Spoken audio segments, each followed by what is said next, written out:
বিশ্বনবী বলেন আল্লাহ রাব্বুল আলামিন জিবরাইল আলাইহিস সালাম আর মিকাইল আলাইহিস সালামের মাধ্যমে আমাকে বুরাক নামক জন্তু দিয়ে মসজিদুল হারাম থেকে মসজিদুল আকসায় নিয়ে মসজিদুল আকসার বারান্দার সামনে আমাকে দাঁড় করালেন এবং বললেন ইয়া রাসূলুল্লাহ ইয়া হাবিবাল্লাহ এই মুহূর্তে মসজিদুল আকসার মধ্যে অবস্থান করছেন হযরত ইব্রাহিম আলাইহিস সালাম সুবহানাল্লাহ বলেন হযরত আদম আলাইহিস সালাম থেকে শুরু করে জমিনে যত নবী রাসূল আল্লাহ রাব্বুল আলামিন প্রেরণ করেছেন সব নবী রাসূল এই মুহূর্তে মসজিদুল আকসার মধ্যে অবস্থান করতেছেন 2 রাকাত নামাজ পড়বেন 2 রাকাত নামাজ আর এই নামাজের ইমাম সাহেব হবেন স্বয়ং আপনি রাসূল সুবহানাল্লাহ সুবহানাল্লাহ জোরে বলেন না মুসলমান ভাইরা আমার আল্লাহ রাব্বুল আলামিন জিবরাইল আলাইহিস সালামের মাধ্যমে বলেন হে জিবরাইল আমার প্রিয় নবী আমার প্রিয় হাবিবকে আর দেরি করো না সামনে নিয়ে যাও ইমাম সাহেবের কাতারে নিয়ে যাও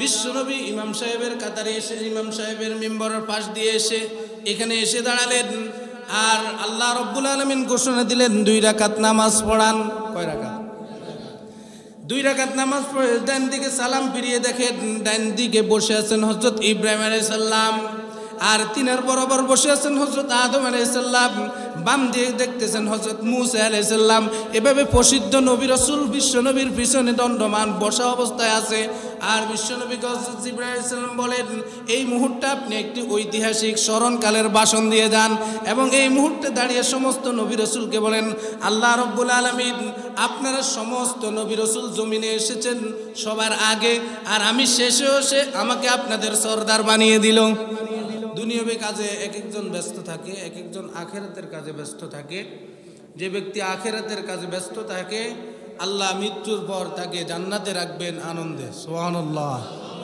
কারণ অনন্ত অসীম কালের সীমানা যার সীমানা নেই শুরু আছে শেষ নেই এমন একটি অনন্ত অসীম কালের সময় আমাদের জন্য অপেক্ষামান সেই জীবনের জন্য দুনিয়াতে ব্যস্ততা থাকার দরকার আছে না নাই এই জন্য আল্লাহ আমাদেরকে সব সময় আমাদের প্রত্যেকটা সময় কোরআনের জন্য আল্লাহ দ্বীনের জন্য প্রত্যেকটা সময় ব্যস্ত করে দিক বলেন আমিন কোরআনে কারীমের পরিচিত সূরা বানী ইসরাঈল 15 নং পারা প্রথম পৃষ্ঠা থেকে তেলাওয়াত করলাম আল্লাহ তাআলা বলেন সুবহানাল্লাযী আসরা বি'আবদিহি লাইলাম মিনাল মাসজিদিল হারাম ليلا من المسجد الحرام إلى المسجد الأقصى الذي باركنا حوله لنريه من آياتنا إنه هو السميع البصير الله رب العالمين سورة بني إسرائيل প্রথম আয়াতের মধ্যে আমাদেরকে বলতেছেন কাকে বলতেছেন একটু জোরে বলেন কাকে জোরে বলতে হবে আল্লাহ রাব্বুল আলামিন বলেন আমি আমার প্রিয় বান্দাকে আমার প্রিয় বান্দা সুবহানাল্লাযী আসরা বি'আবদিহি লাইলাম মিনাল মাসজিদিল হারাম আমার প্রিয় বান্দাকে আমি লাইলাম মিনাল মাসজিদিল হারাম মক্কা শরীফে মসজিদ হারাম থেকে মসজিদুল আকসা মসজিদুল আকসা মসজিদুল আকসা বর্তমান ফিলিস্তিনে অবস্থিত কোন দেশে ফিলিস্তিনে যে ফিলিস্তিনের কথা বলতেছি এই মুহূর্তে সেই ফিলিস্তিনে মুসলমান মা বোনদেরকে নির্যাতিত করতেছে নর শিশু সেই ইহুদিরা ঠিক কি না আল্লাহ রাব্বুল আলামিন বলেন সুবহানাল্লাযী আসরা বি'আবদিহি লাইলাম মিনাল মাসজিদিল হারাম ইলাল মাসজিদিল আকসা রব্বুল আলামিন এই আয়াতের মধ্যে পৃথিবীতে শ্রেষ্ঠ 2টি ঘরের কথা উল্লেখ করেছে প্রথমটি লাইলাম মিনাল মাসজিদিল হারাম মসজিদুল হারাম দ্বিতীয় মসজিদ হলো মসজিদুল আকসা মসজিদুল আকসাকে রব্বুল আলামিন পৃথিবীতে সর্বপ্রথম সম্মানিত ঘর হিসেবে তৈরি করলেন আর বর্তমানে আমরা যেদিকে কাবা বলি যেই ঘরকে আমরা সিজদা করি যেদিকে তাকিয়ে আমরা সিজদা করি হেরাম শরীফ সেই হেরাম শরীফের কথা আল্লাহ তাআলা এই আয়াতের মধ্যে এনেছেন রব্বুল আলামিন বলেন লাইলাম মিনাল মাসজিদিল হারাম আমার প্রিয় বান্দাকে আমি এক রাত্রিতে মসজিদে হারাম থেকে মসজিদে আকসায় নিয়ে গিয়েছি সুবহানাল্লাহ একটু জোরে বলেন না আল্লাহর প্রিয় বান্দা হলো জমিনের নিচে, জমিনের উপরে, আসমানের নিচে সবচেয়ে দামি মানুষ যিনি এসেছেন এবং কি কিয়ামত পর্যন্ত জিনার মতো দামি আর আসবেন না, তিনি হলেন আমাদের নবী সরকার দুজাহা মুহাম্মদ আরবি। আল্লাহ রাব্বুল আলামিন বলেন, পবিত্র সেই সত্তা যিনি তিনার প্রিয় বান্দাকে মসজিদ হারাম থেকে মসজিদুল আকসায় নিয়ে গিয়েছেন এক রাত্রিতে। সুবহানাল্লাহ বলেন না। ইলাল মসজিদিল আকসাল্লাযী বারাকনা হাওলাহু লিনুরিয়াহু মিন আয়াতিনা ইন্নাহু হুয়াস সামিউল বাসীর। আল্লাহ রাব্বুল আলামিন বলেন, শুধু মসজিদুল আকসায় নিয়ে যাই নাই, সেখান থেকে প্রথম আসমান, দ্বিতীয় আসমান, তৃতীয় আসমান, এভাবে যেতে যেতে সপ্ত আসমানের পরে ইনদা সিদরাতুল মুনতাহা ইনদাহা জান্নাতুল মাওয়া। আল্লাহ বলেন, সাত আসমানের উপর সিদরাতুল মুনতাহা জান্নাতুল মাওয়া, সেই জান্নাতুল মাওয়া পর্যন্ত আমার বান্দাকে নিয়ে গিয়েছি। জোরে বলেন না।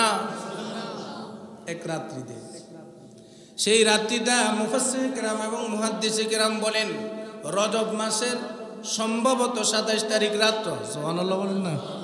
আজকে রজব মাসের কয় তারিখ? 23 তারিখ। এই মাসে আল্লাহ তাআলা আল্লাহর প্রিয় বান্দাকে জমিন থেকে lakh lakh lakh lakh crore crore million trillion mile উপরে আল্লাহ রাব্বুল আলামিন প্রথম আসমান, দ্বিতীয় আসমান, তৃতীয় আসমান, এভাবে নিতে নিতে সপ্ত আসমানের পরে জান্নাতুল মাওয়া ইনদা সিদরাতুল মুনতাহা ইনদাহা জান্নাতুল মাওয়া, এরপর আল্লাহর আরশ আজিমের সামনে আল্লাহর প্রিয় বান্দাকে নিয়ে গিয়েছেন। মুসলমান ভাইরা আমার, গোটা পৃথিবীর মধ্যে, গোটা পৃথিবীর সমস্ত মুসলমানরা চ্যালেঞ্জ দিতে পারবে আল্লাহর নবীর মেরাজ সত্য। আল্লাহর নবীকে আল্লাহ রাব্বুল আলামিন জমিন থেকে আল্লাহর সামনে নিয়ে গেছেন। গোটা পৃথিবীর মানুষ বর্তমানে এটা চ্যালেঞ্জ দিতে পারবে। সুবহানাল্লাহ বলেন। চ্যালেঞ্জ দিতে পারবে। গোটা পৃথিবীর সমস্ত বিধর্মী যত ধর্মের মানুষ আছে, সমস্ত মানুষের নিকট মেরাজ দিন দিন পরিষ্কার হয়ে যাচ্ছে। সুবহানাল্লাহ। মুসলমান ভাইরা আমার, আল্লাহ রাব্বুল আলামিন হিরাম শরীফ থেকে বিশ্ব নবীকে প্রথমে নিয়ে গেলেন দুইজন ফেরেশতার মাধ্যমে, হযরত জিবরাইল আলাইহিস সালাম আর হযরত মিকাইল আলাইহিস সালামের মাধ্যমে। হিরাম শরীফ থেকে বিশ্ব নবীকে প্রথমে নিয়ে গেলেন বাইতুল আকসা, মসজিদুল আকসা। মুসলমান ভাইরা আমার, ঘটনা ইতিপূর্বে আরো কয়েক বছরে বললাম। আল্লাহ রাব্বুল আলামিন হযরত বিশ্ব নবীকে মসজিদুল আকসার সামনে নিয়ে জিবরাইল আলাইহিস সালামের মাধ্যমে দাঁড় করালেন। এমন অবস্থায় মসজিদুল আকসার ভিতরে উপস্থিত ছিলেন বিশ্ব নবীর পূর্বে যত নবী রাসূলকে আল্লাহ রাব্বুল আলামিন জমিনে প্রেরণ করেছেন, সমস্ত নবী রাসূলকে ওই মসজিদুল আকসার মধ্যে উপস্থিত করালেন। সুবহানাল্লাহ। কে করালেন? আল্লাহ। পৃথিবীর কোন মানুষ না দেখলো, ফেরেশতারা দেখেছে। সুবহানাল্লাহ বলেন না। কিতাবের মধ্যে মিরাজের ঘটনার মধ্যে এসেছে, বিশ্বনবী বলেন আল্লাহ রাব্বুল আলামিন জিবরাইল আলাইহিস সালাম আর মিকাইল আলাইহিস সালামের মাধ্যমে আমাকে বুরাক নামক জন্তু দিয়ে মসজিদুল হারাম থেকে মসজিদুল আকসায় নিয়ে মসজিদুল আকসার বারান্দার সামনে আমাকে দাঁড় করালেন এবং বললেন, ইয়া রাসূলুল্লাহ, ইয়া হাবিবাল্লাহ, এই মুহূর্তে মসজিদুল আকসার মধ্যে অবস্থান করেছেন হযরত ইব্রাহিম আলাইহিস সালাম। সুবহানাল্লাহ বলেন। হযরত আদম আলাইহিস সালাম থেকে শুরু করে জমিনে যত নবী রাসূল আল্লাহ রাব্বুল আলামিন প্রেরণ করেছেন, সব নবী রাসূল এই মুহূর্তে মসজিদুল আকসার মধ্যে অবস্থান করতেছেন। 2 রাকাত নামাজ পড়বেন, 2 রাকাত নামাজ, আর এই নামাজের ইমাম সাহেব হবেন স্বয়ং আপনি রাসূল। সুবহানাল্লাহ। সুবহানাল্লাহ জোরে বলেন না। মুসলমান ভাইরা আমার, আল্লাহ রাব্বুল আলামিন জিবরাইল আলাইহিস সালামের মাধ্যমে বলেন, হে জিবরাইল, আমার প্রিয় নবী, আমার প্রিয় হাবিবকে আর দেরি করো না, সামনে নিয়ে যাও, ইমাম সাহেবের কাতারে নিয়ে যাও। বিশ্ব নবী ইমাম সাহেবের কাতারে এসে ইমাম সাহেবের মিম্বরের পাশ দিয়ে এসে এখানে এসে দাঁড়ালেন। আর আল্লাহ রাব্বুল আলামিন ঘোষণা দিলেন 2 রাকাত নামাজ পড়ান। কয় রাকাত? 2 রাকাত নামাজ পড়ে ডান দিকে সালাম ফিরিয়ে দেখেন ডান দিকে বসে আছেন হযরত ইব্রাহিম আলাইহিস সালাম, আর তিনার বরাবর বসে আছেন হযরত আদম আলাইহিস সালাম, বাম দিয়ে দেখতেছেন হযরত মূসা আলাইহিস সালাম। এভাবে প্রসিদ্ধ নবী রাসূল বিশ্ব নবীর পিছনে দণ্ডমান বসা অবস্থায় আছে। আর বিশ্বনবীকে হযরত জিবরাইল আলাইহিস সালাম বলেন, এই মুহূর্তে আপনি একটি ঐতিহাসিক স্মরণকালের ভাষণ দিয়ে যান এবং এই মুহূর্তে দাঁড়িয়ে সমস্ত নবী রাসূলকে বলেন, আল্লাহ রাব্বুল আলামিন আপনারা সমস্ত নবী রাসূল জমিনে এসেছেন সবার আগে, আর আমি শেষে এসে আমাকে আপনাদের সরদার বানিয়ে দিল। এই জন্য বলেন এসেছেন সবার শেষে, সরদার হয়ে গেলেন বিশ্বনবী মুহাম্মদুর রাসূলুল্লাহ সাল্লাল্লাহু আলাইহি ওয়াসাল্লাম। সম্মানের দিক থেকে সবার উপরে এসেছেন সবার শেষে, তিনার পরে আর কোন নবী রাসূল আসবে না। মুসলমান ভাইরা আমার, আল্লাহ রাব্বুল আলামিন তিনার প্রিয় হাবিবকে অনেক ভালোবাসেন এবং তিনি ভালোবাসার মানুষ, এই জন্য তিনাকে জমিনের মধ্যে সম্মানিত করেছেন। আর যেই মাসে যেই বছর সম্মানিত করেছেন সেই বছর ছিল 3 বছরের আবদ্ধ, কাফেরদের আবদ্ধ ছিল। কাফেররা বিশ্বনবী সহ সাহাবায়ে কেরামকে 3 বছর এভাবে বেষ্টনী দিয়ে রেখেছেন। সাহাবায়ে কেরাম এত কষ্ট আর কখনো করেন নাই। খাওয়া ছিল না, অবরুদ্ধ করা ছিল। সাহাবায়ে কেরামরা এত কষ্ট আর কখনো করেছিলেন না। খাওয়ার জন্য গাছের পাতা পর্যন্ত খেয়ে জীবন বাঁচিয়েছেন। এমন কঠিন মুহূর্ত, সেই মুহূর্তে হযরত খাদিজাতুল কুবরা রাদিয়াল্লাহু তাআলা আনহা মৃত্যুবরণ করেছেন।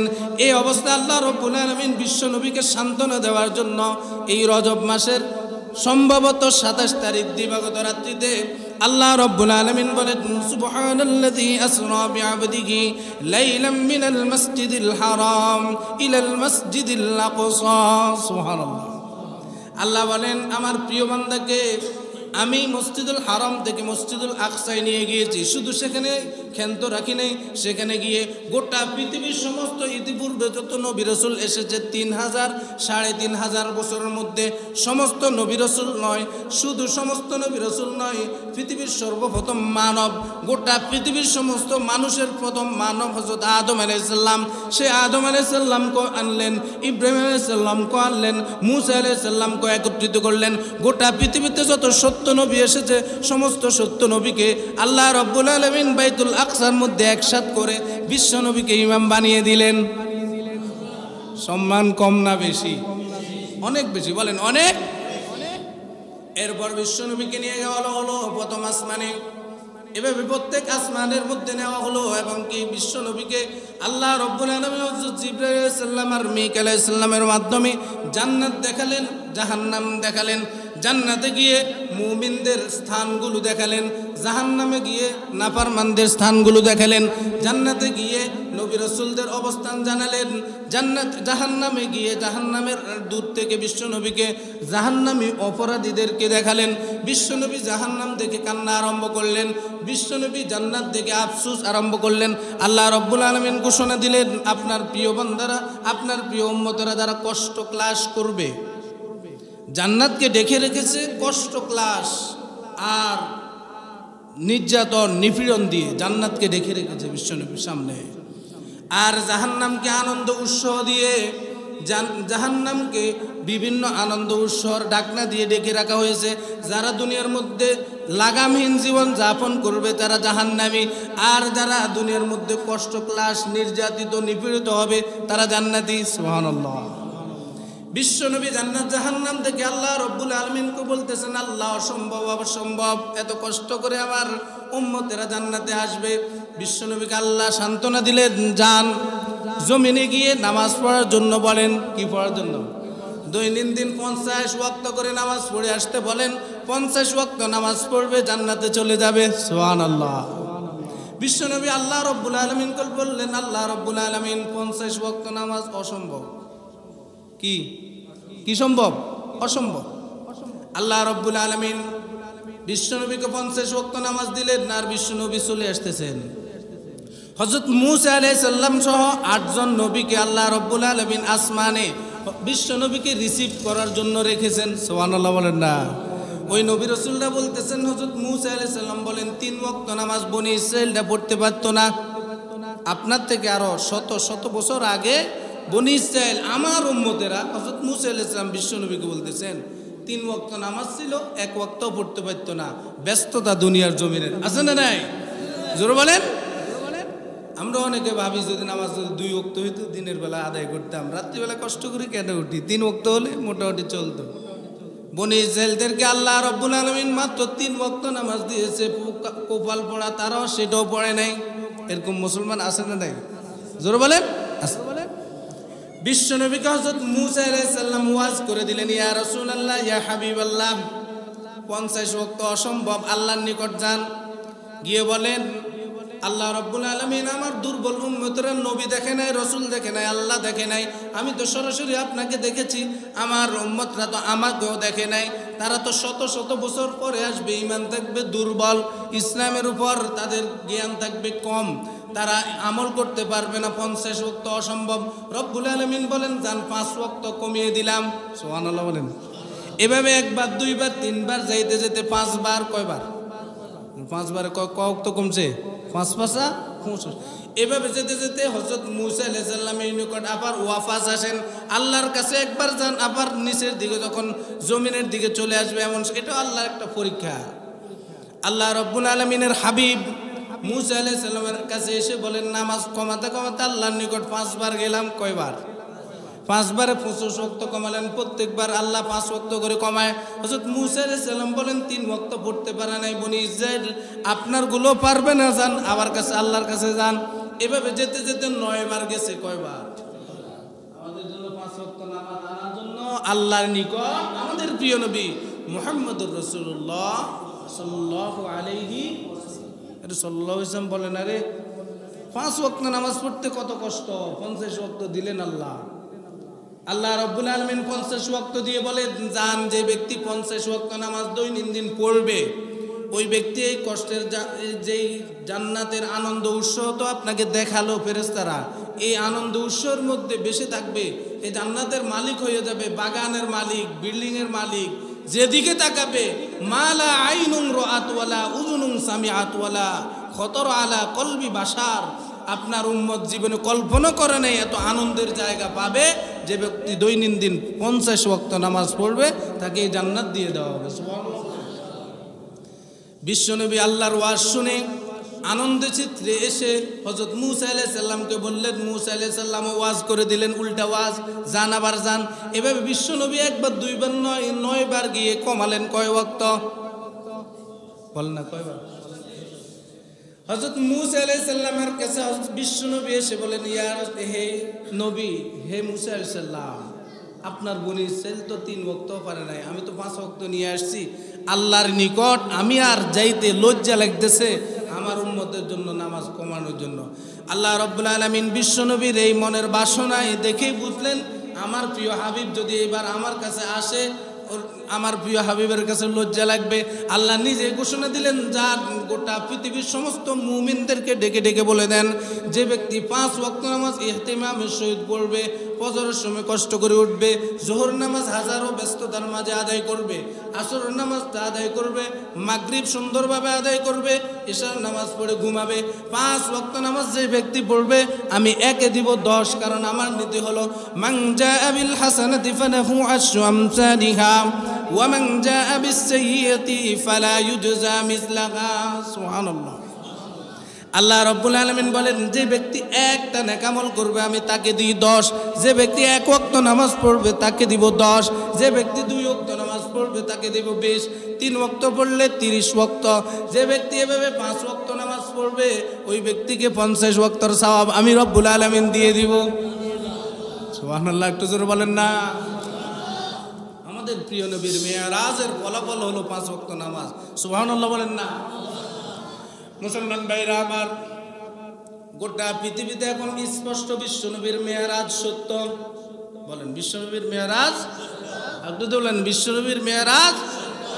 লাইলাম মিনাল মসজিদিল হারামি ইলাল মসজিদিল আকসা, সূরা বনী ইসরাঈল প্রথম আয়াতের মধ্যে আল্লাহ রাব্বুল আলামিন বলেন, আমি আমার প্রিয় বান্দাকে মসজিদুল হারাম থেকে মসজিদুল আকসায় নিয়েছি। এখন বিশ্বনবী মেরাজের ঘটনা এসে বলতেছে সবাইকে, একই রাত্রের মধ্যে আল্লাহ তাআলার দরবারে গিয়ে আবার চলে এসেছেন দুনিয়ার জমিনের হিসাবের 27 বছরের সময়। সুবহানাল্লাহ, সুবহানাল্লাহ বলেন না। মুসলমান ভাইরা আমার, বিশ্বনবী এসে যখন সাহাবা কেরামের সামনে ফজরের পরে এই কথাটা বললেন, এবারে কাফেরদের কানের মধ্যে চলে গেল, কাফেররা বলা বলে আরম্ভ করলো, এতদিন যাকে পাগল বলেছি আসলে সেই পাগল দলিল প্রমাণ নিয়ে এসে বলেন নাউজুবিল্লাহ।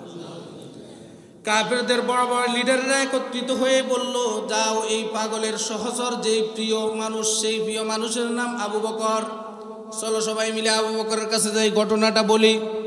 কালকে রাত্রে বলে মসজিদুল হারাম থেকে মসজিদুল আকসা গিয়েছে, আমরাও মসজিদুল আকসায় গিয়েছি, যাইতে 30 দিন আইতে 30 দিন, 60 দিন সময় লাগে। সে কালকে রাত্রে ভোর রাতে গেছে, আবার এখানে এসে ফজর নামাজ পড়ছে, অল্প কয়েক মিনিটের মধ্যে বলে এখান থেকে মসজিদুল হারাম থেকে মসজিদুল আকসায় গিয়েছে। কাফেরদের মাথা খারাপ। কাফেররা এই কথা গিয়ে হযরত আবু বকর সিদ্দিক আকবর আবু বকর রাদিয়াল্লাহু তাআলা আনহুর কাছে বললেন। আবু বকর রাদিয়াল্লাহু তাআলা আনহুকে বললেন, তোমাদের সামনে যদি কেউ বলে যে রাত্রিবেলায় মসজিদুল আকসায় গিয়ে আবার চলে এসেছে, 7 তবক আসমান সফর করেছে, তার কথা কি বিশ্বাস হবে?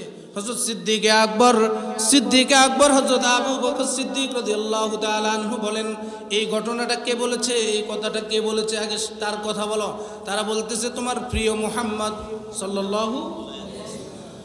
সরাসরি হযরত আবু বকর সিদ্দিক রাদিয়াল্লাহু তাআলা আনহু এখন পর্যন্ত বিশ্বনবীর মুখে এই কথাটি শুনে নাই, কারণ সেদিন হযরত আবু বকর সিদ্দিক রাদিয়াল্লাহু তাআলা আনহু ফজর নামাজ পড়তে আসেন নাই।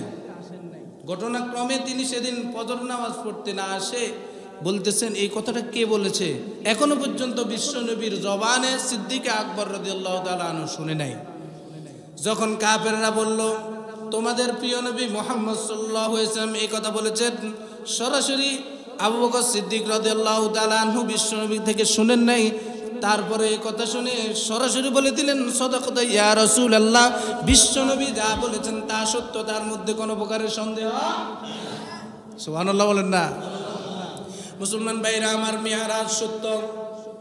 বিশ্বনবী আসার সময় বলেছেন আসমানের মধ্যে তো জোরে জোরে আওয়াজ হচ্ছে, জোরে জোরে আওয়াজ হচ্ছে, প্রত্যেকটা আওয়াজ হলো ফেরেশতাদের আওয়াজ। কার আওয়াজ? জোরে বলেন না, কার আওয়াজ? আজকে 1450 বছর পরে বিজ্ঞান বলতেছে আসমানের মধ্যে, নাসা এখন পেয়েছে আসমানের মধ্যে ফেরেশতাদের আওয়াজ। সুবহানাল্লাহ বলেন না? কয়েকদিন মিডিয়াতে চলতেছে আসমানে ফেরেশতাদের আওয়াজ। আর আমাদের প্রিয় নবী মুহাম্মদুর রাসূলুল্লাহ সাল্লাল্লাহু আলাইহি সাল্লাম বলেছেন, আল্লাহ রাব্বুল আলামিন ফেরেশতাদেরকে নিয়োগ করেছেন বাইতুল মামুর, জান্নাতের মধ্যে যেটি আছে, এই বাইতুল মামুরের মধ্যে দিন 1-2 জন নয় 70,000 ফেরেশতারা বাইতুল মামুরকে তাওয়াফ করতে থাকে। সুবহানাল্লাহ। জান্নাতের মধ্যে আল্লাহ তাআলার ঘর কাবা, ঘর জমিনে একটি আছে, জান্নাতের মধ্যে সরাসরি কাবা। এই কাবা আর ওই কাবা বরাবর সমান। এই কাবার মধ্যে মানুষেরা তাওয়াফ করে, আর জান্নাতের মধ্যে দৈনন্দিন 70,000 ফেরেশতারা কাবা শরীফকে তাওয়াফ করতে থাকে।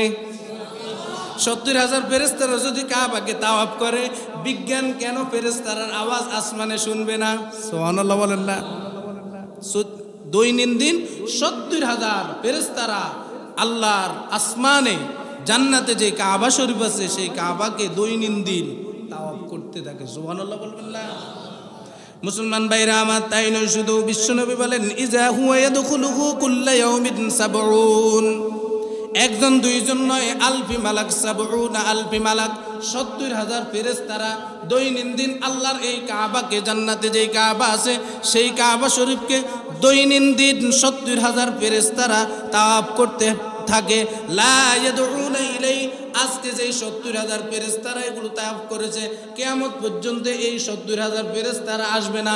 আগামীকাল আরো 70,000, এর পরের দিন আরো 70,000, কিয়ামত পর্যন্ত নতুন নতুন ফেরেশতারা এই কাবাকে তাওয়াফ করতে থাকবে। সুবহানাল্লাহ বলবেন না? যে কাবা শরীফকে আসমানের মধ্যে দৈনন্দিন 70,000 ফেরেশতারা তাওয়াফ করতে থাকে, সেই আসমানের উপরে ফেরেশতাদের আওয়াজ অসম্ভব না সম্ভব? জোরে বলেন। তাহলে বিজ্ঞান বের করেছে 1450 বছর পর। আর আমাদের প্রিয় নবী বিশ্বনবী মুহাম্মদ আরবি সাল্লাল্লাহু আলাইহি সাল্লাম 1450 বছর আগের বিজ্ঞানী। সুবহানাল্লাহ বলেন। একটু জোরে বলেন না? ইসলাম সত্য। যোগে যোগে যত দিন যাবে তত স্পষ্ট হবে ইসলামের মধ্যে কোনো দ্বন্দ্ব বিভেদ নাই। ইসলামে যা বলা হয়েছে সব সত্য। এখন শুধু আমরা এক হব, ইসলাম কায়েম হবে, মানুষ এই সমাজকে সুন্দরভাবে দেখবে। ঠিক কিনা? কায়েম নেই গোটা পৃথিবীতে। একটু একটা সমাজ একটা রাষ্ট্রে ইসলামটাকে কায়েম করে দেখান, ইসলামের মূল যে সৌন্দর্য গোটা পৃথিবী দেখতে পারবে ইনশাআল্লাহ। আফগানিস্তানে দিন দিন পরিবর্তন আছে না নাই? জোরে বলেন। আফগানিস্তানে পরিবর্তন হলে 90% মুসলমানের রাষ্ট্রে পরিবর্তন হওয়ার সম্ভাবনা আছে না নাই? আফগানিস্তান একদম উদাও করে ফেলেছে। 20 বছর আমেরিকা শাসন করে, আমেরিকা নির্যাতন করে মাটির সাথে দুলিয়ে মিশিয়ে দিয়েছে সেই আফগানকে। গোটা পৃথিবীর এখন সবাই ওয়েলকাম জানাচ্ছে, ঠিক কিনা? চীনও যাই পাশে দাঁড়িয়েছে। গোটা পৃথিবীর শক্তিশালী রাষ্ট্র এখন আফগানের পাশে। আমাদের দেশেও যদি মানুষগুলো একসাথ হয়ে যায়, মুসলমান অন্তত মুসলমান নেতৃত্ব যারা দিচ্ছে, এই 2-1 দিন আগে দেখলাম বাংলাদেশের সবচেয়ে শক্তিশালী ইসলামী দল জামাতে ইসলাম এবং পীর সাহেব চরমনে একসাথ হয়েছে। বললেন আলহামদুলিল্লাহ। একটু জোরে বলেন না। জামাতের আমির মাদ্রাসা পরিদর্শন করে বের হয়ে তাকে প্রশ্ন করা হলে, ইতিপূর্বে আমরা শুনেছি চরমনায় ময়দানে আপনাদের এখানে শিরক হয়, বেদাত হয়, জাহাজের টিকিট বিক্রি হয়, আসলে বাস্তবতা কি? তিনি বলতেছেন, আমি এই চরমনায় ময়দান ঘুরে এসে যা দেখেছি, কোরআনের একটা মার্কাজ দেখেছি। সুবহানাল্লাহ। তিনিও বুকে বুক মিলিয়ে ফেলেছেন। গোটা বাংলাদেশে যত আলেম ওলামা আছে, যদি ঐক্য হয়, নাস্তিকপন্থীদের ওই পারে আগুন জ্বলতে থাকবে, ঠিক কিনা? এবারে ইসলাম কায়েম হওয়ার জন্য আর বেশি দূরে যাওয়া লাগবে না। ঐক্য যদি হতে থাকে, এদেশে ইসলামের সুছায়াতলে মানুষ থাকতে পারবে। গোটা পৃথিবীর মানুষ ইসলামের সৌন্দর্য দেখতে পারবে বাংলাদেশ থেকে, ঠিক কিনা? আল্লাহ তৌফিক দান করুক, আমিন বলেন। এর থেকে সুন্দর দৃশ্য আমার চোখে আর পড়ে নাই। পীর সাহেব চরমনায় এবং জামাতের আমির ডক্টর শফিকুল ইসলাম সাহেব একসাথ হয়েছেন, দেখেছেন কোরআনের মিশনগুলো। আর আমার মনে হয় তাদের যে মাঠে ময়দানে কার্যক্রম আছে, তারা ঐক্যবদ্ধ হয়ে যদি ডাক দেয়, মানুষ ইসলামকে সমর্থন করবে। নাস্তিক, মুরতাদ, দেশের আলুচোর, গমচোর, রডচোর, বাঁশচোর এ সমস্তগুলোকে ভোট আর দিবে না। আওয়াজ দিয়ে বলেন ঠিক কিনা? আল্লাহ তৌফিক দান করুক ইসলাম কায়েম করার জন্য। আমিন।